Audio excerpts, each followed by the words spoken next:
मंच पर विराजमान, कोई भी अनुष्ठान प्रारंभ हो तो कहा जाता ना स्थान देवताभ्यो नमः। तो जिस स्थान में हम बैठे हुए हैं, मध्य प्रदेश विधानसभा के अध्यक्ष आदरणीय नरेंद्र तोमर जी, जिनसे कि दिल्ली में मुलाकात अधिक होती थी, भोपाल में मुलाकात के अवसर कम होते हैं, और जिनको मैंने वर्षों से देखा है, जो अनेक विपरीत परिस्थितियों में बिल्कुल सहज सौम्य परिस्थितियों मनोभाव के साथ किसी भी जटिल परिस्थिति को किस प्रकार पार किया जा सकता राजनीति में, उसके प्रति आरोग्य भारती के प्रमुख आदरणीय अशोक वार्ष्णेय जी, जो कि छात्र जीवन से हमारे नगर प्रचारक रहे, जिनका ही आदेश था, इसलिए मैं यहाँ आज आया।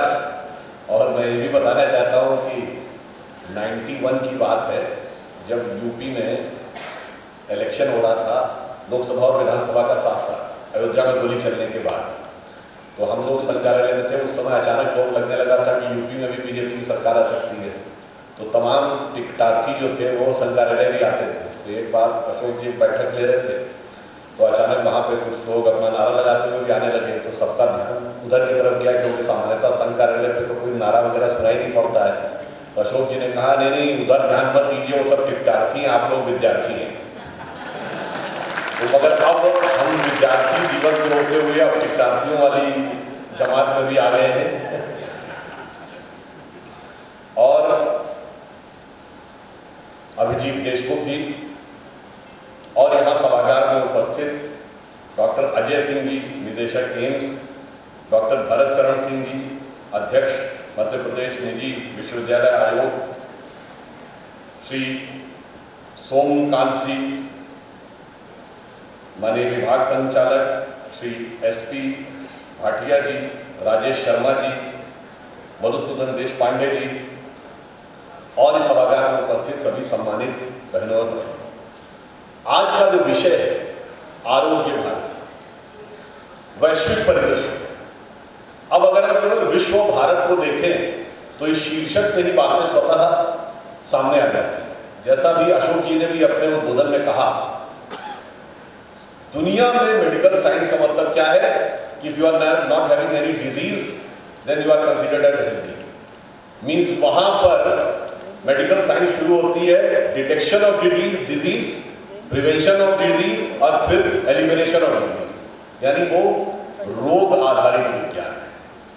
सिर्फ भारतीय मनीषा ये कहती है, वो कहती है रोग के आधार पर स्वास्थ्य की रचना नहीं होती, हम आरोग्य की बात करते हैं, जहां पर रोग का कोई स्थान ही ना हो और रोग की कोई संभावना ही ना हो। और उसका आधार क्या होता है? वहां पे शब्द प्रयोग किया जाता है हेल्दी, और हमारे यहाँ शब्द प्रयोग किया जाता है स्वस्थ। स्वस्थ का क्या अर्थ हुआ? संस्कृत में स्व और स्थ, यानी अगर आपकी चेतना की सभी ऊर्जाएं अपने संतुलित रूप में आप ही के अंदर अवस्थित है तो आप स्वस्थ हैं। इस परिभाषा का रोग के साथ कोई लेना देना नहीं है। इसलिए मैं कह सकता हूं आरोग्य सिर्फ भारतीय ही हो सकता है और डिजीज डिटेक्शन विदेशी हो सकता है। तो जब हम आरोग्य भारती के विषय में बात करते हैं तो ये भी आप समझिए कि हम आरोग्य का विषय आता कहां से है। आप सबने जो शब्द देखा होगा तो हमारे यहाँ आयुर्वेद कहते हैं। आयुर्वेद का अर्थ क्या हुआ? रोग का विज्ञान नहीं, आयु का विज्ञान। इसीलिए उसके प्रभाव से आज भी एम्स को भारत में आयुर्विज्ञान संस्थान कहा जाता है, क्योंकि हमारे यहाँ आयु और स्वास्थ्य का महत्व है। और अब महत्वपूर्ण बात यह है कि यह आयुर्वेद आता कहां से? By name itself it is the part of Vedas. ये वैदिक साहित्य का हिस्सा है। और आप नजर उठाकर पूरी दुनिया में देख लीजिए, पूरे वैश्विक परिदृश्य में दुनिया में कोई आपको ऐसी संस्कृति नहीं मिलेगी जहां धर्म ग्रंथ का हिस्सा मेडिकल साइंस। सिर्फ भारत में आपको वैदिक वाङ्मय का हिस्सा आयुर्वेद है, और वैदिक वाङ्मय का हिस्सा ही वैदिक मैथमेटिक्स भी आपने सुनी होगी। I challenge you, you can not find anywhere in the world in which mathematics and health science is a part of religious text. ये भी हमारी और उनकी सोच में एक फंडामेंटल डिफरेंस है। और आरोग्य का विषय आता है वो मूलता कहां से आता है? अगर आप ये देखें, जैसे हम लोग पढ़ते हैं इंजीनियरिंग में आने से पहले फिजिक्स, केमिस्ट्री, मैथ, मुझे साइंस वाले विषयों के कॉम्बिनेशन ज़्यादा, एक कॉम्बिनेशन है फिजिक्स, केमिस्ट्री, मैथ। जो लोग मेडिकल साइंस में होंगे जूलॉजी, बॉटनी एंड केमिस्ट्री। तो हमारे यहाँ जो ज्ञान की परंपरा थी, व्यवस्था थी, उसमें भी एक सब्जेक्ट का कॉम्बिनेशन था। आयुर्वेद एक कॉम्बिनेशन का हिस्सा था। दुर्भाग्य से ब्रिटिश टाइम के आने के बाद वो सब्जेक्टों के कॉम्बिनेशन तोड़ दिए गए। वो कॉम्बिनेशन क्या था? कृषि, पाकशास्त्र और आयुर्वेद। जैसे आप कहते हैं ना, पहले फिजिक्स, केमिस्ट्री, फिर इंजीनियरिंग की तरफ जाएंगे। अब आप कहेंगे कृषि, पाकशास्त्र और आयुर्वेद का क्या संबंध है? तो कृषि वो है दैट ब्रांच ऑफ नॉलेज जो ये बताए कि कैसे उगाना है और क्या उगाना है, क्योंकि प्राप्त तो प्रकृति से करना है, तो प्रकृति से क्या और कैसे प्राप्त करना है, that branch of knowledge is कृषि। अब जब प्राप्त कर लिया तो उसकी प्रोसेसिंग कैसे करनी है, उसे पकाना कैसे है, अब दूसरी ब्रांच ऑफ नॉलेज आएगी, दैट इज पाकशास्त्र। अब जब आप प्रोसेसिंग करेंगे तो उसकी मेडिसिनल वैल्यूज क्या है यह भी आपको पता होना चाहिए, और किन कॉम्बिनेशंस के साथ प्रोसेसिंग करेंगे तो थर्ड ब्रांच ऑफ नॉलेज आएगी, दैट इज आयुर्वेद। अब अगर आप इनको कंप्लीट फॉर्म में देखेंगे तो कृषि, पाकशास्त्र और आयुर्वेद मिलाकर ये ज्ञान इतनी सहजता से हमारी परंपरा में आ गया था कि अक्सर हम इस भुलावे में आ गए, हमें पता ही नहीं कि वो एक ज्ञान है। जैसे एग्जाम्पल के लिए आप छोटी सी चीज देखें, आप घर में खाना खाते हैं, आप ध्यान भी नहीं देते, आप दाल में छौंक लगाते हैं तो क्या कहा जाता है? वो हींग की छौंक लगाई जाती है, तो कहा जाता है हींग डाइजेशन के लिए बेहतर है, इसलिए दाल में हींग की छौंक लगाई जाती है। और सबसे भारी दाल कौन सी होती है? वो काली वाली उड़द की दाल, उसमें तो हींग की छौंक नहीं लगाई जाती, बल्कि उसमें कहा जाता है और मक्खन डाल दिया जाए। वो क्यों कहा जाता है? क्योंकि उसमें सबसे हाईएस्ट मात्रा में सेलुलोज है, वो फैट को अपने साथ बेहतर डिसॉल्व करेगा, उसके डाइजेशन के लिए भी फैट एक काम करेगा और फैट को भी वो बेहतर ढंग से अपने साथ डिसॉल्व करके एब्जॉर्ब करेगा। इसलिए दाल के साथ, उड़द की दाल के साथ मक्खन और नॉर्मल दाल के साथ आप हींग बनाते हैं। मैंने सिर्फ एक उदाहरण दिया, यानी आयुर्वेद ने पाकशास्त्र की उन चीजों को, परंपराओं को सहज रूप में हमारे मन में इस प्रकार से स्थापित कर दिया कि हम भूल ही गए कि ये विज्ञान था। और बहुत से लोग उसको वो करने की छोटी मोटी सी बात है। आप जैसे कहें कि पुरानी जो परंपरा थी, तो पूरी के साथ, जिसको सीताफल या कद्दू कहते हैं, वो खाने की परंपरा थी। कारण क्या था? पूरी के ऊपर आप रख दीजिए, इतना वाटर कंटेंट है, आप देखेंगे वो 15 मिनट में उसको डिसॉल्व कर देता है। और जो चीज प्रोहिबिटेड थी, देखिए इस प्रकार की ज्ञान को व्यवस्थित रूप से परंपरा में कर दिया गया। जो प्रोहिबिटेड है वो क्या है कि पूरी के साथ, जिसे अरबी या भुइयां कहते हैं, वो नहीं खाई जाती थी। ये क्या था? कहावत में कहा जाता था कि जाको मारन चाहियो बिन विष के बिन घाव, जाको मारन चाहियो बिन विष के बिन घाव, तासो कहो बुलाए चाहे भुइयां पूरी खाओ। तो आप ये सोचिए, उसके अंदर आयुर्वेद का कौन सा कॉन्सेप्ट है कि आप फैट के साथ बादी चीज लेंगे तो आपका गैस्ट्रिक प्रॉब्लम बढ़ेगा, परंतु ये चीज भी हमें इस प्रकार से बताई गई और हमको ध्यान ही नहीं रहता कि ये सब चीजें तो हमारी परंपरा में। अब एक और बात आप देखिए, क्या चीज किस सीजन में खानी है, वेस्ट में कोई कॉन्सेप्ट ही नहीं है। कौन सी चीज जाड़े में खानी है, कौन सी चीज गर्मी में खानी है, कौन सी बरसात में खानी है। अब जैसे एग्जाम्पल के लिए भादों का महीना चल रहा है तो कहा जाता है भादों मट्ठा नहीं पीना चाहिए, वैसे मट्ठा स्वास्थ्यवर्धक है, मगर इस महीने में नहीं पीना चाहिए। अब वेस्ट वालों के समझ ही में नहीं आएगा, क्योंकि हम प्रकृति के परिवर्तन के क्रम को भी भली भांति समझते थे। अब हमारे यहाँ ये भी व्यवस्था है कौन सी चीज मॉर्निंग में खानी, कौन सी दोपहर में खानी और कौन सी शाम को खानी है। तो दही खाना है तो फोरनून में खाना है, और दूध पीना है तो इवनिंग में पीना है। ये भी उनके समझ में नहीं आए। वो तो कहेंगे उसको तो लैक्टोबैसिलस होता है तो इसलिए वो आप किसी भी समय खा लें। नहीं होगा। यही तो एक फंडामेंटल डिफरेंस है। हमारे यहाँ जो विविधता थी, ज्ञान का वो डायमेंशन था जिस डायमेंशन तक वो लोग अभी पहुंचे ही नहीं, इसलिए उनको कई बार ये चीजें थोड़ी बहुत अंधविश्वास जैसी लगने लगती है। अब आप ऐसे समझिए, हमारे यहाँ ये माना गया, जैसे आज से तो 100-125 साल पहले साइंस को पता चला कि हम जो खाते हैं उसमें कितना कार्बोहाइड्रेट, कितना प्रोटीन, कितना विटामिन और कितना मिनरल्स है। आज आप देखते हैं ना, बहुत से विदेश में आप जाएंगे उसमें लिखा रहता है कि इसके न्यूट्रिशन वैल्यू है इतना। ये 100-125 साल पहले तो नहीं पता था। तभी विज्ञान यहीं तक पहुंचा कि जो हम खा रहे हैं वो हमारे शरीर के पदार्थ में कहां से कहां तक पहुंच रहा है। परंतु हमारे यहाँ माना गया है कि भोजन के 2 प्रकार की चीजें आप ग्रहण करते हैं। भोजन के स्थूल भाग से शरीर बनता है और सूक्ष्म भाग से मन बनता है। सूक्ष्म भाग क्या है? भोजन की वो प्रवृत्ति है जो आपके मन पर क्या प्रभाव डालती है। अभी विज्ञान ने यहां तक समझा कि शरीर पर क्या प्रभाव डालती है, तो सात्विक, तामसी, राजसी, ये कोई कॉन्सेप्ट ही नहीं है उनके पास। जैसे आप मीट खाएंगे दूसरा प्रभाव पड़ेगा, फल खाएंगे मन पे दूसरा प्रभाव पड़ता है, दूध पीने से दूसरा प्रभाव पड़ता है, गरिष्ठ भोजन खाने से तीसरा प्रभाव पड़ता है। तो ये जो सात्विक, तामसी और राजसी, ये क्या है? ये मेंटल स्टेट को किस ढंग से प्रभाव डालते हैं। और इसलिए हमारे यहाँ यह भी कहा गया है, आहार शुद्धो सत्व शुद्धो सत्व शुद्धो ध्रुव सत्व। यानी जब आपके आहार शुद्ध होता है तो आपके शरीर की जो सात्विक एनर्जी है वो बैलेंस एंड एनहांस होती है, वो शुद्ध होती है, और फिर आपकी स्मृति और आपका जो भी एनहांसमेंट ऑफ एनर्जी है वो बहुत प्योर एंड एब्सोल्यूट फॉर्म हो जाता है। तो मैं इसलिए बताना चाहता हूं कि जो हमारा विचार था वो कितना गहरा और कितनी डेप्थ लिए हुए था, और उसके लिए एक और बात, मगर अफसोस तीसरे प्रकार की समस्या है। वो क्या है कि एक मनोरोग है। वो मनोरोग पूरे समाज में आके बैठ गया है। कोई अच्छी बात कहनी नहीं है।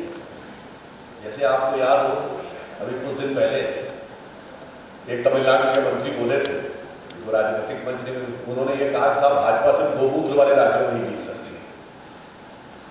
तो शायद उनको पता ही नहीं है कि बाकायदा यूएस में गोमूत्र का पेटेंट है, एंटी फंगल, एंटी बैक्टीरियल के लिए। और जहां तक मुझे याद है उस पेटेंट का नंबर शायद 641005 है। तो जाके चेक कर सकते हैं। आप ये समझिए, ये है मनोरोग। ये जो दिमाग में बैठा दिया गया है कि कितनी भी अच्छी चीज आप बोलिए तो आप देखेंगे सोशल मीडिया पर 10 लोग जाके कूद पड़ेंगे, हमारे अच्छा कुछ था ही नहीं, हमारा तो हो ही नहीं सकता था, ऐसी कोई संभावना ही नहीं थी। और मैं यहां पर एक और बात भी करना चाहता हूं, जो जो आपके डायमेंशंस नॉलेज के आगे बढ़ रहे हैं, किसी को मेरी बात अटपटी भी लग सकती है। आज डिजीज डिटेक्शन में हम जो जो आगे बढ़े, तो लेटेस्ट क्या आ रहा है, कहते हैं बच्चे का एम्बिलिकल कॉर्ड सेव करके रखिए, क्योंकि उसके अंदर के डीएनए से फ्यूचर में कोई भी चीज उसकी रिपेयर की जा सकती है। फ्यूचर में जो पॉसिबिलिटी है कि वो आपकी, जैसे अब किडनी ट्रांसप्लांट होता है, लिवर ट्रांसप्लांट होता है, तो आपके एम्बिलिकल कॉर्ड के मॉलिक्यूल से आपका ही ओरिजिनल किडनी दोबारा ग्रो करवा सकते हैं। फ्यूचर में ये पॉसिबिलिटी कहते हैं एम्बिलिकल कॉर्ड ग्रो कर बचा के रखो। और कहते हैं वो सिर्फ बच्चे के लिए नहीं, माँ बाप और परिवार वालों के भी काम आने वाली है। आपको जिंदगी में हम कहते हैं कि एम्बिलिकल कॉर्ड के डीएनए एनालिसिस से ये बताया, ये भी बताया जा सकता है किस किस ईयर में होने की संभावना है। आपको डायबिटीज होने की संभावना है या किडनी की संभावना है, और वो 65 साल में होने की संभावना है, 75 साल में, ये किसी डीएनए के मॉलिक्यूलर स्ट्रक्चर से बताया जा सकता है। अब यही मैं कहना चाहूंगा, हो सकता है किसी को अन्यथा लेना हो तो वो ले सकता है। अगर डीएनए के अंदर के मॉलिक्यूल्स में एटम्स का एक पैटर्न ये बता सकता है कि किस ईयर में कौन सी बीमारी होने की संभावना अधिक है, तो हमारे यहाँ वेदों में कहा गया यत् पिंडे तद ब्रह्मांडे, तो वैश्विक दृष्टि पे ग्रहों का जो पैटर्न है वो भी उसी कॉस्मिक एनर्जी का संकेत देता है। तो जब आप ये कहते हैं कि साहब कुंडली देख के बता दिया कि ये वाली बीमारी होने की संभावना है, तो वो अंधविश्वास है। आपको तो कुछ दिन पहले भी अंधविश्वास रखता होगा कि ये एम्बिलिकल कॉर्ड देख के कैसे बता दिया। अभी वहां तक पहुंचे हैं, आगे आप वहां तक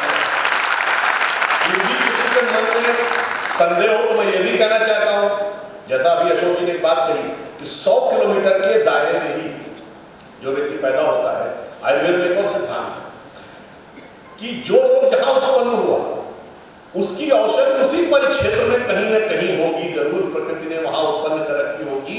वैद्य की यह क्षमता है कि उसे देखने की दृष्टि चाहिए।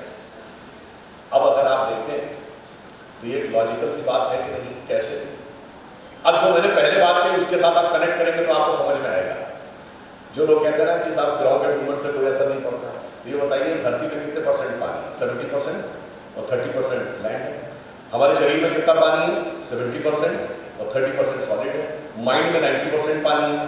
यहाँ तक कि माना जाता है कि percentage of saline in our blood is almost similar to percentage of saline in the oceanic water.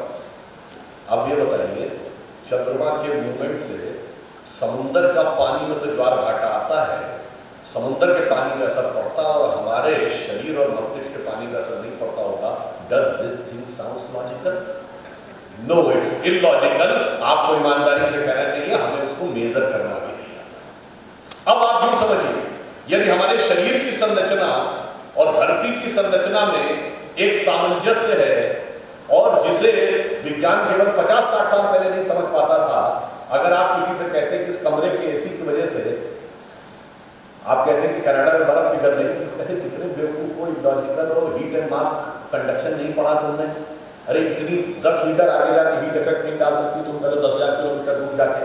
अब पता लगता है कि इस कमरे के एसी के साथ नॉर्थ और साउथ पोल की हीट पर भी असर पड़ता है, क्योंकि entire earth is a cosmic unit. अब वो जैसी कॉस्मिक यूनिट है वैसे हमारा शरीर कॉस्मिक यूनिट है। बताइए, मेडिकल साइंस भी ये कहती है अगर आपके शरीर में एक घाव हुआ तो पूरे शरीर से एंटीबॉडीज उसी जगह पे आके कंसंट्रेट होने लगती हैं टू क्लैरिफाई दोज इन्फेक्शंस। होता है ना? तो यदि यह घटना शरीर के अंदर होती है, यही घटना पृथ्वी में भी होती है। जिस स्थान पे जो रोग उत्पन्न हुआ, तुरंत जो कॉस्मिक यूनिट के रूप में अर्थ है उसकी जो रेमेडी है, यानी उसकी जो एंटीबॉडीज है, वो नेचर वहीं पर व्यवस्थित करने लगती होगी। इसलिए मैं ये कहना चाहता हूं कि इन विषयों के ऊपर हमारे मन का जो रोग है, और इसीलिए माननीय प्रधानमंत्री जी ने बात कही कि स्वतंत्रता का जो ये अमृत काल है, इसमें जो पंच प्रण कहे गए, उसमें पहला कहा गया भारत को विकसित राष्ट्र बनाना है और दूसरा कहा गया गुलामी की मानसिकता के हर प्रभाव से अपने को मुक्त करना है। अफसोस ये कि हम गुलामी की मानसिकता में आज तक पड़े हुए हैं। वो जो हम लोग कहते थे ना कि एक गीत था, सनी में वो कहते थे उगा सूर्य कैसा कहो मुक्ति का ये उजाला करोड़ों घरों में न पहुंचा, जब हम लोगों की सत्ता नहीं आई थी। तो उसका एक छंद है जो आज की डेट में बहुत सही समझ में आता है कि न संयम व्यवस्था न एकात्मता है, भरी है अभी तक मनों में गुलामी, वही राग अंग्रेजियत का पुराना सुनाते बड़े लोग नामी गिरामी, और प्रजातंत्र की धार उतरी गगन से मगर नीर जन सागरों तक न पहुंचा, उगा सूर्य कैसा कहो मुक्ति का ये उजाला करोड़ों घरों तक न पहुंचा। तो ये मैं कहना चाहता हूँ, दिमाग में अभी तक ये बात भरी हुई है। उसका प्रमाण देखिए, केवल 2013 की बात है, 11 साल पहले इसी मध्य प्रदेश और छत्तीसगढ़ में जब हमारी राज्य सरकारों ने योग को स्कूलों में अनिवार्य किया था, सबने हल्ला मचा दिया था। तमाम इसको राजनीतिक ये क्या हुआ है, सेकुलराइजेशन किया जा रहा है, हिंदुआइजेशन किया जा रहा है, इन चीजों को लाया जा रहा है। और आप देखिए वक्त ऐसा बदला, ये बात है मुझे जहां तक ध्यान है जनवरी-फरवरी 2013 की, 1.5 साल के अंदर अगस्त 2014 आया जब प्रधानमंत्री जी ने योग दिवस का प्रस्ताव रखा संयुक्त राष्ट्र संघ ने, तो 177 देश उसके सपोर्टर नहीं बने, को स्पॉन्सरर बने, जो यूनाइटेड नेशंस की हिस्ट्री में आता है। और आपने 10 वर्ष में देखा होगा, और देखिए इसमें कितनी अच्छी बात है, योग के द्वारा यदि आप अपने शरीर को स्वस्थ रखने का प्रयास करते हैं तो आपको 90% मामलों में तो मेडिसिन की जरूरत ही नहीं। मैं एक बात कहना चाहता हूं कि अगर हम किसी मामले में, मेडिसिन के मामले में वेस्ट की बराबरी करने की बात सोचें, तो जो अमेरिका का FDA है, फेडरल ड्रग एडमिनिस्ट्रेशन, उसने इतनी रिसर्च कर रखी कि हम 50 साल में शायद उसकी बराबरी न कर पाए। परंतु दुनिया में कोई भी देश अगर लीडर बनता है तो वो किसी एग्जिस्टिंग टेक्नोलॉजी को फॉलो करके नहीं बनता, टेक्नोलॉजी का पैराडाइम शिफ्ट करके। जैसे सेकेंड वर्ल्ड वॉर से पहले वर्ल्ड का पावर सेंटर यूरोप था, ब्रिटेन और फ्रांस और जर्मनी की टूटी बोलती थी। उसके बाद अमेरिका पावरफुल क्यों हुआ? क्योंकि सेकेंड वर्ल्ड वॉर से पहले वर्ल्ड का पावर सेंटर में तो पावर की टेक्नोलॉजी क्या थी? Planes, pattern tanks and artilleries. America ने एटम बम बना दिया, पैराडाइम ही शिफ्ट हो गया टेक्नोलॉजी का। अब आपके प्लेन्स, आर्टिलरी और फाइटर प्लेन्स की कोई औकात नहीं है एक 20 या 30 फुट के बम के आगे। उसी प्रकार अगर हम योग और आयुर्वेद के ऊपर आजादी के बाद से अब हमारा जो national institute of Ayurvedic science अब बना, अगर यही 1950 में बन गया होता और आज हमने क्लिनिकल रिसर्च करके कई चीज़ों को प्रूव कर दिया होता और हम योग का यूज़ करें तो हमें 80% मामलों में मेडिसिन की ज़रूरत ही नहीं पड़ेगी। तो आपके FDA ने जो बिलियंस ऑफ डॉलर खर्च करके रखे हैं उसमें 80% आपको मुबारक, हमें उसकी ज़रूरत ही नहीं पड़ने वाली है। That is the alternative technology, जिसे कहते हैं हम पैराडाइम शिफ्ट कर देंगे तो उसमें हम लीडर बन के उभरेंगे।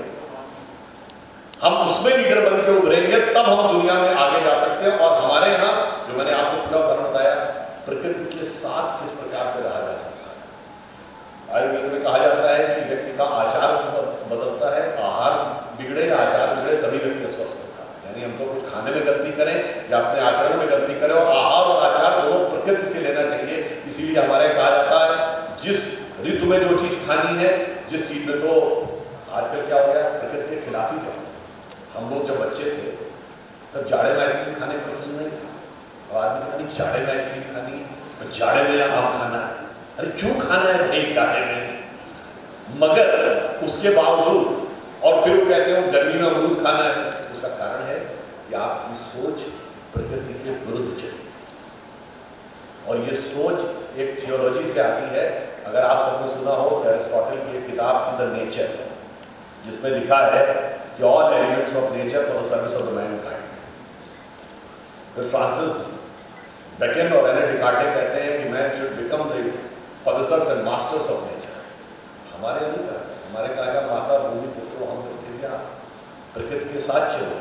तो हम विश्व को वो समझा सकते हैं जिसे मैं कह सकता हूं कि आज बहुत कुछ हमने प्राप्त किया और स्वास्थ्य और पर्यावरण में खोते चले जा रहे हैं कि नीले निस्तब्ध गगन में लख यानों का, जेट यानों का उड़ जाना मानव ने उससे सीखा।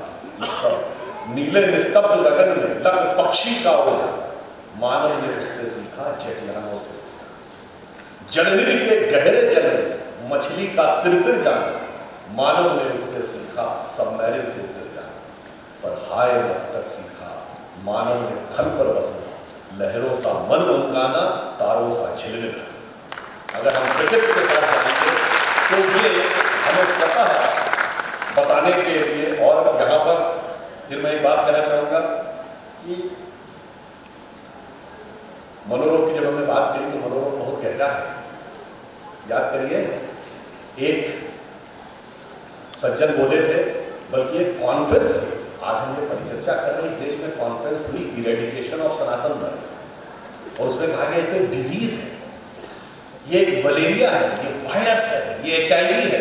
तो मैं उन लोगों को बताना चाहता हूँ, भाई तुम जिसे डिजीज कह रहे हो, तुम जिसे वायरस कह रहे हो, सिर्फ वो चीजें जो पूजा में प्रयोग होती हैं, वो देखो साइंटिफिकली प्रूवन हो गई हैं कि वो डिजीज डिटेक्शन में कितना बड़ा रोल प्ले करती है। बताइए, पूजा में हल्दी प्रयोग होती है, हल्दी की जो एंटीसेप्टिक कैपेसिटी है ये प्रूवन है, इसका पेटेंट है।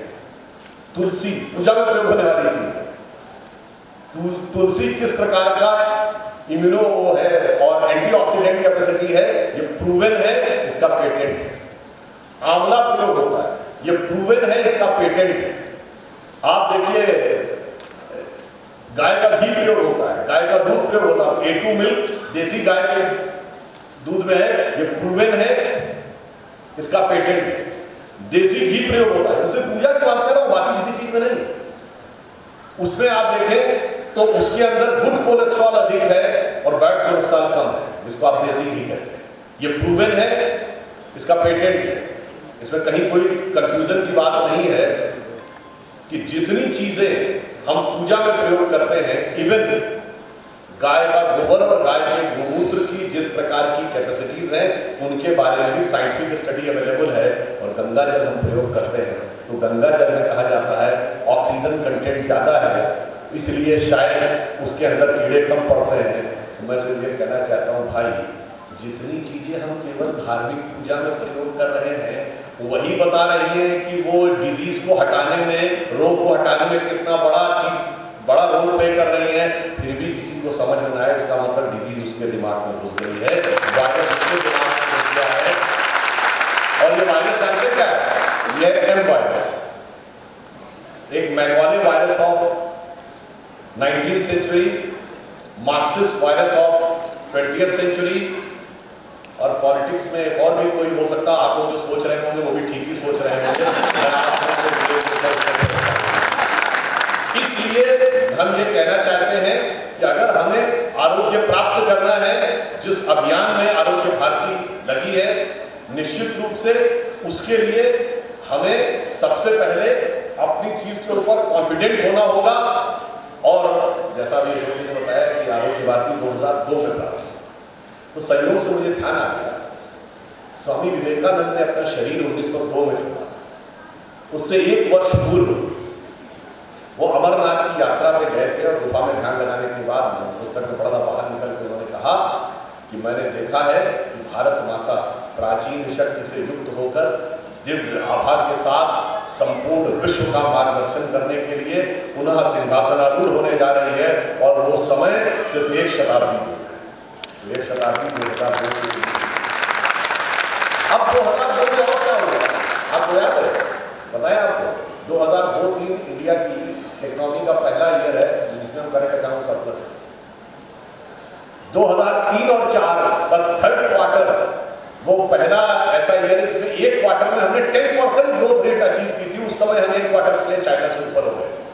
और 2004 में हमारा जो फॉरेन एक्सचेंज रिजर्व था, जो 1991 में 1 बिलियन में पहुंच गया था, वो 100 बिलियन टच किया था।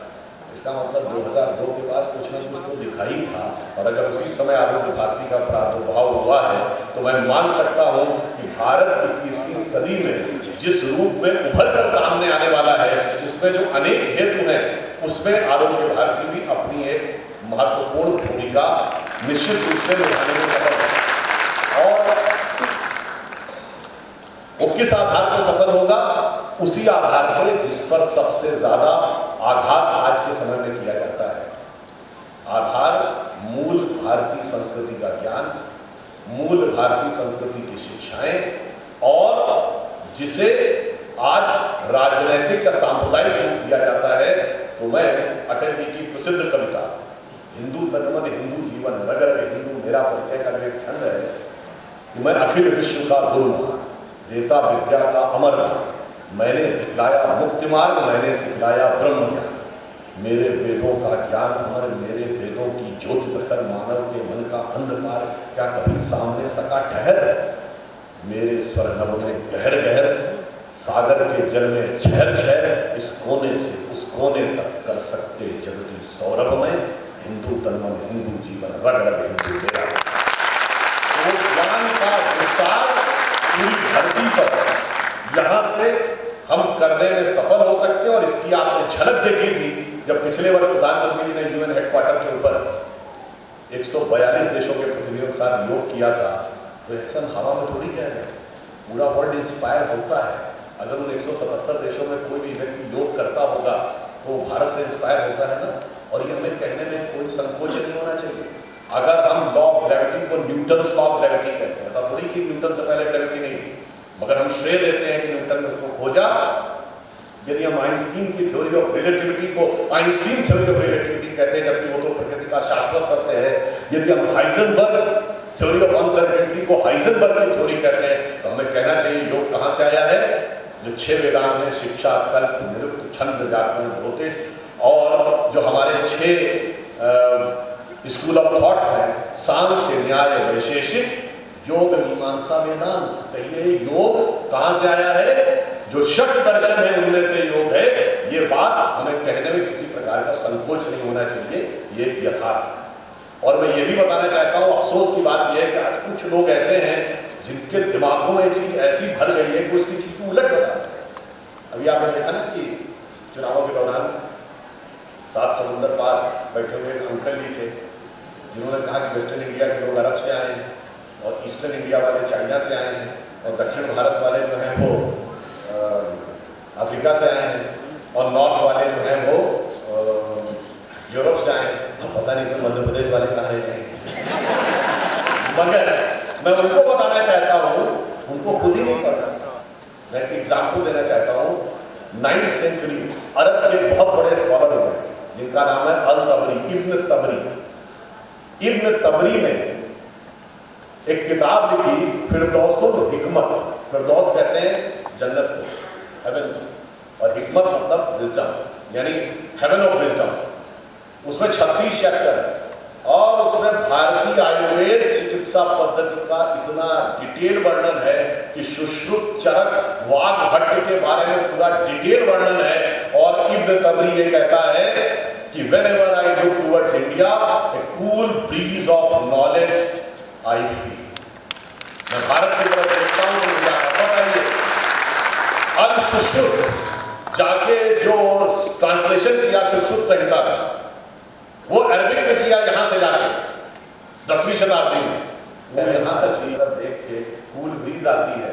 अब बताइए, वो अंकल जी बाहर से बैठ के ये कह रहे हैं कि वो यहाँ से आए थे, इसीलिए वो अंकल जी के जो भतीजे जी हैं वो भी आके इसी प्रकार की बातें करने लगते हैं। तो हमें इन बातों को भी बहुत अच्छी तरीके से समझने की जरूरत है।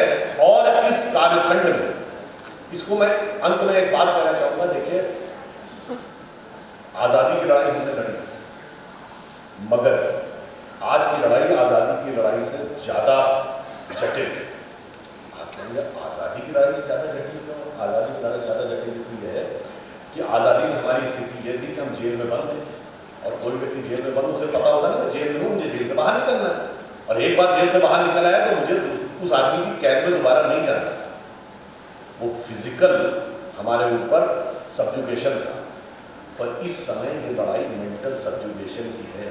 It's like drug addict. किसी को ड्रग के हेलुसिनेशन में जब भेज दिया जाता है तो उसे अच्छी चीज समझ ही में नहीं आती है, और वो उसी दुनिया में रहना चाहता है, और बड़ी मशक्कत करनी पड़ती है उसको उस नशे से बाहर निकालने के लिए। तो इस समय हमको भारतीय समाज और भारत की युवा पीढ़ी को उस नशे से बाहर निकालना है जो 3 पीढ़ियों से हमारे दिमाग में इंजेक्ट किया जा रहा है। जो ये कहते थे मात्र 50 साल पहले कि दुनिया चांद पे पहुंच गई और तुम गाय के गोबर में पड़े हुए हो, इससे कोई खेती होती है? केमिकल फर्टिलाइजर्स और मैकेनाइज फार्मिंग करो, और आज आप क्या कहते हैं? ऑर्गेनिक फार्मिंग करो, यानी गाय के गोबर की खेती करो। आ गए गाय के गोबर। और तब से बदलाव क्या आया है मैं कह दूं, अगर आपको ध्यान हो, बड़ी फेमस फिल्म थी 1970-71 की पूरब पश्चिम, जिसका बड़ा फेमस गाना था ना, जब जीरो दिया मेरे भारत ने। उससे पहले का डायलॉग क्या था? मैं इस मुल्क को अपना मुल्क नहीं कहता, वो 2 रोटी खाता है, 1 रोटी कर्जे में खाता है। क्या कंट्रीब्यूशन है तुम्हारे देश का दुनिया में? India's contribution to the world is 0, 0 and 0। आपको याद हो, ये डायलॉग बोलता है। आज हालत ये पहुंची है कि IMF की चीफ क्रिस्टेलिना जॉर्जिवा ये कहती है India's contribution to the global GDP is 15%, and we are becoming the growth engine of the world. और फाइनली उस ग्रोथ इंजन में हमारी स्टेटस क्या होगा, जिसका भी उल्लेख अशोक जी ने कहा कि पूरी दुनिया में कुछ काम ऐसे होते हैं जो सरकारें आके करती हैं, जो पिछली सरकारें भी कर रही थी, ये सरकार भी करती है। कुछ ऐसे होते हैं जो पिछली सरकार ने सोचा नहीं कर पाई, सरकार ने किया। कुछ ऐसे होते हैं जो उनके दिलो दिमाग में नहीं था। वो क्या था? WHO में एक सेंटर फॉर ट्रेडिशनल मेडिसिन बने, और सेंटर ऑफ ट्रेडिशनल मेडिसिन का हेडक्वार्टर भारत में बने, जो अभी उन्होंने उल्लेख किया, जो जामनगर में बना। उसका एक आधार भी है कि सबसे structured documented traditional medicine Ayurveda के फॉर्म में अगर है तो सिर्फ हमारे यहाँ है। और ये दर्शाता है कि हमारी जो जीवनी शक्ति है, चूंकि अब वहाँ जहाँ से बात प्रारंभ की वही समाप्त करता हूँ। हमने आरोग्य की बात कही ना, तो हम डिजीज का इंतजार नहीं करते थे, अपनी इम्यूनिटी मजबूत रखते थे। और इसीलिए हम दुनिया के इकलौते देश हैं जो अनादिकाल से आज तक चले आ रहे हैं। ये कहा जाता है we are the youngest country, ये हाफ ट्रूथ है। We are the youngest country and the oldest civilisation. तो वो हमारे अंदर की जीवनी शक्ति है, वही जीवनी शक्ति पुनः आगे बढ़कर संपूर्ण विश्व को मार्गदर्शन देगी, जो मैंने स्वामी विवेकानंद जी के शब्द का उल्लेख किया। और उसके लिए हमें अपने नॉलेज के पैराडाइम को शिफ्ट करना पड़ेगा, और उस शिफ्टेड पैराडाइम के बहुत सारे आधार हमारे पास विद्यमान है। हमें सिर्फ उसे पहचानना है और उसे सही दिशा में आगे ले जाना है।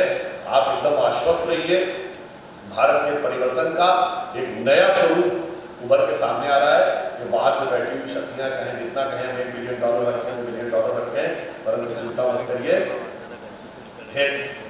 श्लोक है जिसका आपने अंतिम जरूर शब्द सुना होगा, सुप्रीम कोर्ट के कलम में लिखा है ये तो धर्मस्तत्व जया। उसकी पहले की लाइन क्या है?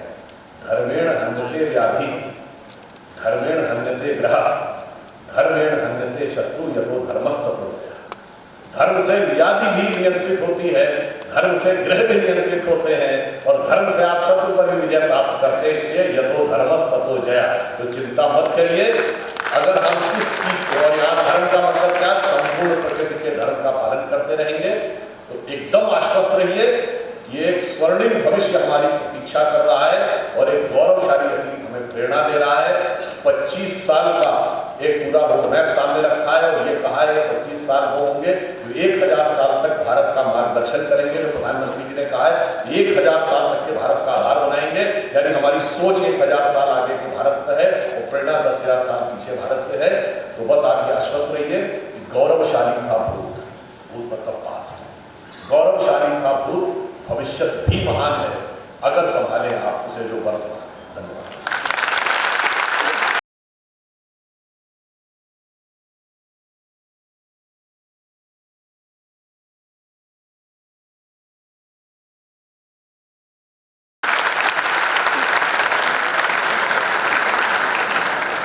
माननीय, आपके आभार हेतु मेरे शब्दकोश के शब्द समाप्त से हो गए हैं और सभागार में हो रही करतल ध्वनि की आपके धन्यवाद का प्रत्यक्ष लक्षण है।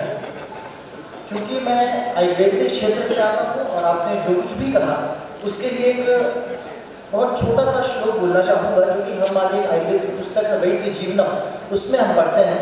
वहाँ लिखते हैं आचार्य, पथ्ये सती गदातस्य किम औषध निषेवणम, अपथ्ये सती गदातस्य किम औषध निषेवणम। अर्थात जो व्यक्ति पथ्य का सेवन करता है उसे भी औषध की आवश्यकता नहीं है, और जो व्यक्ति अपथ्य का सेवन करता है उसे भी औषध की आवश्यकता नहीं है।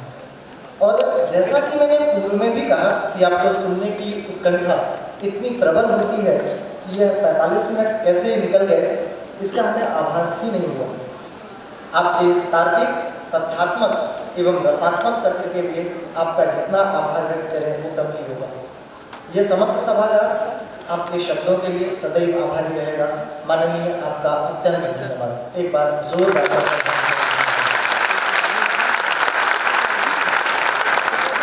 कार्यक्रम के अगले पड़ाव में मैं हमारे मुख्य अतिथि माननीय विधानसभा अध्यक्ष महोदय श्री नरेंद्र सिंह तोमर जी से अनुग्रह वचन आग्रह करता हूँ कि आप अपने शब्दों से यहाँ एकत्रित हम सभी आगंतुकों को अनुग्रहित करें।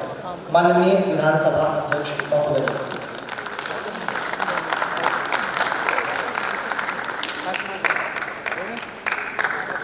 आरोग्य भारती के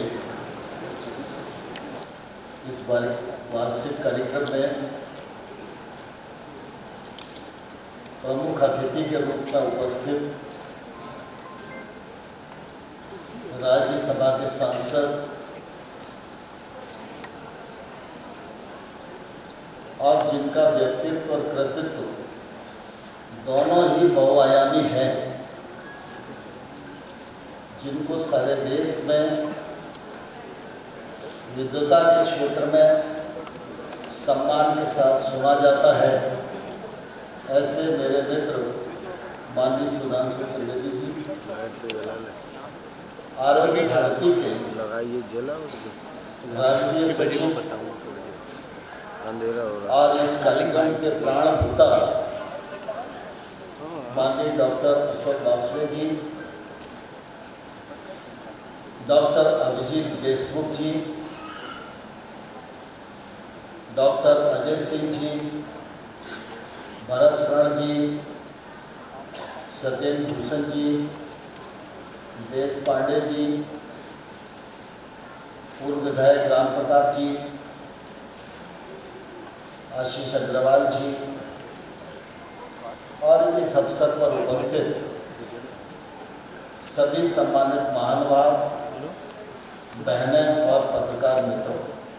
बस लास्ट चल रहा है। आरोग्य भारती बाइट ऋण कि इस गरिमामयी कार्यक्रम का हिस्सा बनकर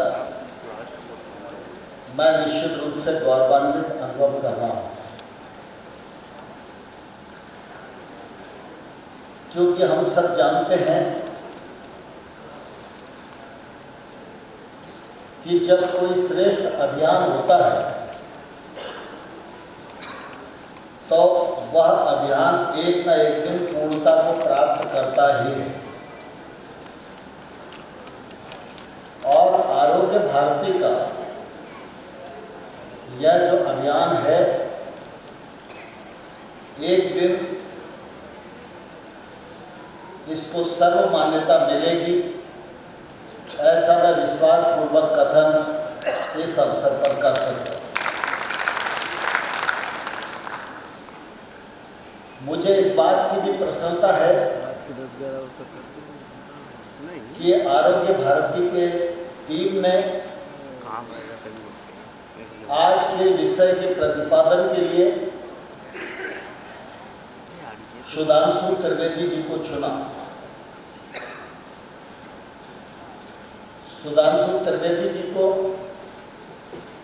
अक्सर आप लोग अनेक कार्यक्रमों में सुनते रहते होंगे और अभी भी आप सबने सुना। मैं समझता हूं कि विषय का विस्तार से प्रतिपादन करने का जो प्रयत्न उन्होंने किया है उसके लिए मैं हृदयपूर्वक बहुत बहुत बधाई देना चाहता हूं। डॉक्टर अशोक जी हम सबके मध्य विराजमान हैं। अशोक जी राष्ट्रीय स्वयंसेवक संघ के प्रचारक हैं। विभिन्न भूमिकाओं में उन्होंने इस देश में संघ के माध्यम से कार्य को विस्तार देने में सफलता प्राप्त की है। और जब आरोग्य भारती का काम उन्हें मिला तो उस समय आरोग्य भारती के काम का उतना विस्तार नहीं था जितना विस्तार की आवश्यकता अपेक्षित थी। डॉक्टर वाजपेयी का केंद्र भी भोपाल है और इस कारण भी उनका सानिध्य अनेक लोगों को मिलना स्वाभाविक रूप से हो ही जाता है। लेकिन उनकी सक्रियता, उनकी प्रामाणिकता, विचार और देश के प्रति उनका समर्पण, काम करने की जो जिज्ञासा है, आज उसी का परिणाम है कि आरोग्य भारती 41 राज्य और 800 से अधिक जिलों में एक सशक्त प्रतिनिधि संगठन के रूप में खड़ा हुआ है। हम सब इस बात को भलीभांति जानते हैं कि प्रकृति के अनुरूप जीवन और भारतीय जीवन यही अपने आप में स्वस्थ जीवन है। बस जरूरत इस बात की है कि हम प्रकृति को समझें, प्रकृति की पूरकता को समझें और जो हमारी देशज पद्धतियां रही हैं, हमारे पूर्वज जिन परंपराओं में पद्धतियों में पले बढ़े हैं, जिनको आजकल हम पुरातन कालीन पद्धतियां कहकर रिजेक्ट करते हैं, उसी भारतीय जीवन पद्धति को अगर हम अपनाने की कोशिश करेंगे तो मैं समझता हूं कि आरोग्य भारती को आप सभी लोगों का ये बहुत बड़ा सहयोग और बहुत बड़ा योगदान होगा।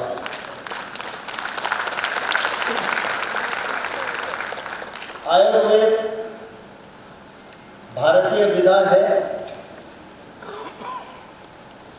लोगों के मत अलग अलग प्रकार के हो सकते हैं, लेकिन हम सब इस बात को भलीभांति जानते हैं कि जो हमारी देशज पद्धतियां हैं वही समाधान है। आजादी के 75 साल हो गए। सरकार ने, निजी क्षेत्र के लोगों ने कम चिकित्सा सुविधाएं इस देश में विकसित नहीं की और आज भी ये क्रम निरंतर जारी है। हमारे अनुसंधानकर्ताओं ने भी, मैं समझता हूं, कोई कसर नहीं छोड़ी।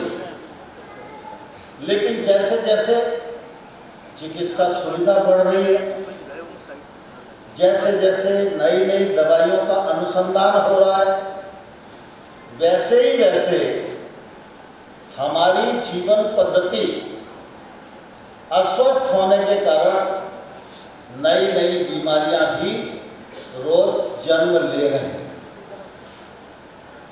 आरोग्य भारती की मान्यता है और ये भारत की मान्यता है, इसलिए आरोग्य भारती की मान्यता है कि आप कितनी भी चिकित्सा सुविधा खड़ी कर दें, लेकिन ये चिकित्सा सुविधा आरोग्य भारत का निर्माण नहीं कर सकती। इसलिए समय की आवश्यकता है कि हम वक्त की नजाकत को पहचाने, वक्त की ताकत को पहचाने, भारत की विशेषताओं को जाने और अपने आप के अनुरूप जो व्यवस्थाएं हैं उनको आगे बढ़ाने की ओर चिंतित भी हों, चिंतन भी करें और सबके लिए उसको उपलब्ध कराने का उनका प्रयत्न होगा तो निश्चित रूप से उसका लाभ देश को मिलेगा। हम सब कोरोना काल का ध्यान कर सकते हैं। कोरोना की कुछ समय दवाइयां नहीं थी, सारा देश चिंतित था, बड़ी महामारी थी, लेकिन उसके बावजूद भी सर्वाधिक लोगों को फायदा मिला तो आयुर्वेद काढ़े से ही मिला। घर घर घड़ा पहुंचाने का प्रयत्न जो सरकारों के माध्यम से हुआ, वही समय था जब तुलसी के अर्क की कीमत बढ़ी, वही समय था जब गिलोय के अर्क की कीमत बढ़ी, वही समय था जब एलोवेरा की कीमत बढ़ी। मार्केट में इनकी उपलब्धता खत्म हो गई थी क्योंकि उस समय जो परिस्थितियां थी उन परिस्थितियों में वैक्सीन नहीं थी, कोरोना की स्पेसिफिक दवाई नहीं थी, इसलिए इम्यूनिटी कैसे बढ़ाएं? तो इम्यूनिटी बढ़ाने के लिए तुलसी ही काम आई, एलोवेरा ही काम आया, काढ़ा ही काम आया। और इसलिए उस समय ये बात भी कही जा रही थी कि भारत वैक्सीन इजाद नहीं कर पाए। जब प्रधानमंत्री जी ने वैक्सीन बनाने की बात कही तो तब लोगों को लगता था ये नरेंद्र मोदी जी बोल रहे हैं, लेकिन नहीं होने वाला काम है, क्योंकि हम सब जानते हैं चाहे वैक्सीन टीबी का आया हो, चाहे वैक्सीन पोलियो का आया हो, हमने नहीं बनाया था, इसलिए वर्षों बाद पैसे देने के बाद हम लोगों को मिला। और जब तक नहीं मिला था, जितने भारतीय हताहत हो गए थे वो जवाबदेही किसी की नहीं बची। लेकिन आज हम सब लोगों को यह भरोसा करना चाहिए कि दुनिया की तरफ देखने की जरूरत नहीं है। चीन क्या करेगा, अमेरिका क्या करेगा, डॉक्टर्स यहां बैठे हुए सब जानते हैं किसी भी वैक्सीन को मनुष्य तक पहुंचाने की प्रक्रिया में लगभग 3 साल का समय लगता है। लेकिन अब वो भारत है जिस भारत ने 90 दिन में वैक्सीन तैयार करके 91 दिन अपने पैरामेडिकल स्टाफ को लगा था। और जब भारत ये काम कर सकता है, दुनिया भारत की मोहताज हो सकती है, सैकड़ों देशों को भारत वैक्सीन उपलब्ध करा सकता है, तो मैं ये विश्वास पूर्वक कह सकता हूं कि जिस परम उद्देश्य को लेकर आरोग्य भारती काम कर रही है, जब 2047 आएगा तो 2047 तक हम सब लोग इतने दक्ष और सक्षम हो जाएंगे, इस अभियान में अपनी भूमिका को आगे बढ़ाते बढ़ाते जब 2047 में भारत विकसित भारत होगा, तो विकसित भारत के साथ साथ भारत आरोग्य भारत के रूप में भी दुनिया के मानचित्र पर स्थापित होगा और इसकी लीडरी और इसका यश आरोग्य भारती को प्राप्त होगा। इसलिए मैं आरोग्य भारती की पूरी टीम को यह कहना चाहता हूं, पूरे मनोयोग के साथ आप सब लोग इस अभियान को बढ़ाइए। हम सब लोग इस अभियान का साथ हैं, केंद्र सरकार, राज्य सरकार भी पूरी तरह साथ है। एक जमाना था जब एम्स और आयुर्वेद का कोई संबंध नहीं था, लेकिन आज आप जाके देखेंगे तो आयुर्वेदा एम्स भी स्थापित हो गया और इसके दिशा बढ़ रही है। मुमकिन है क्योंकि मोदी जी का सबल नेतृत्व है। इसलिए हम सब मिलकर इस अभियान को आगे बढ़ाएं, आरोग्य भारती के कार्यकर्ताओं को बल प्रदान करें और आने वाले कल में एक स्वस्थ भारत की कल्पना को देश में साकार करें। साल 2 साल में तो ये काम पूरा नहीं होगा, लेकिन हम सब ये जानते हैं कि आज मुझे कितनी भी अस्वस्थता हो, लेकिन 2047 में जिस पीढ़ी के कंधों पर भारत होगा, उस पीढ़ी को पूरी तरह आरोग्य बनाना हमारी पीढ़ी की जिम्मेदारी है। इस जिम्मेदारी में हम सबका योगदान हो। बहुत बहुत धन्यवाद, बहुत बहुत आप सबका साधुवाद। एक विषय और मेरे ध्यान में है, डॉक्टर अशोक वाजपेयी जी आज के कार्यक्रम के मुख्य प्राण हैं।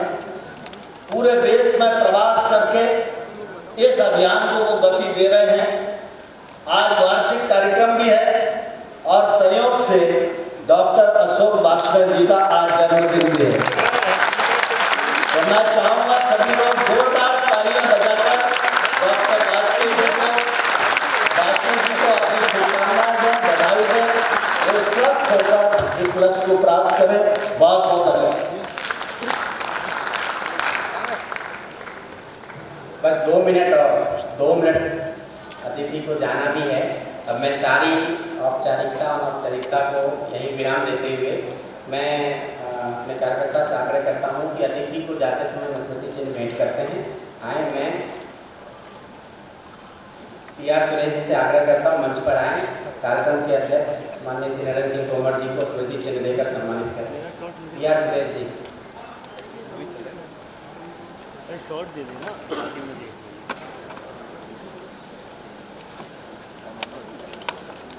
राजेश बौसार जी से आग्रह करता हूं मंच पर आए।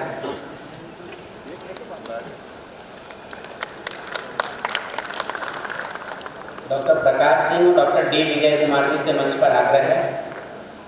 राजेश बौसार जी से आग्रह है, सुधांशु त्रिवेदी जी को स्मृति चिन्ह देकर सम्मानित करेंगे।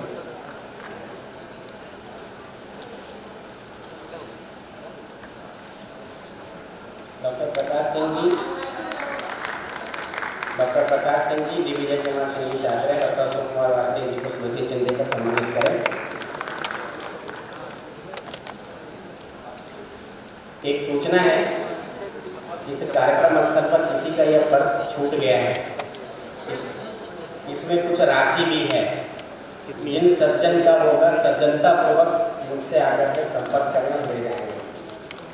यहाँ नहीं हो तो कार्यालय में भी आकर के ले सकते हैं। इसमें राशि है और अच्छी खासी राशि है, इसलिए सज्जनता पूर्वक आकर इस पर्स को ले जाएंगे। आज इस कार्यक्रम में उपस्थित हुए मैं माननीय नरेंद्र सिंह तोमर जी का आभार, अतिथि के नाते भी, यह स्थान उपलब्ध कराने के नाते भी, हम सबका मार्गदर्शन करने के नाते भी। सुधांशु जी केवल हमारे कार्यक्रम के लिए समय निकाल कर आए, इसलिए आपका आभार। आप सभी को बहुत बहुत धन्यवाद। अल्पाहार की व्यवस्था है, लेकर जाएंगे। ओम देव शांति, अंतरिक्ष शांति, पृथ्वी शांति, आपः शांति, औषधयः शांति, वनस्पतयः शांति, विश्वदेवः शांति, ब्रह्म शांति, सर्वं शांति, शांतिरेव शांति, सामा शांतिरेधि। ओम शांति शांति शांति। ये एक मोबाइल किसी का छूट गया है, हमारे पास है, वो भी ले लें वैसे आकर।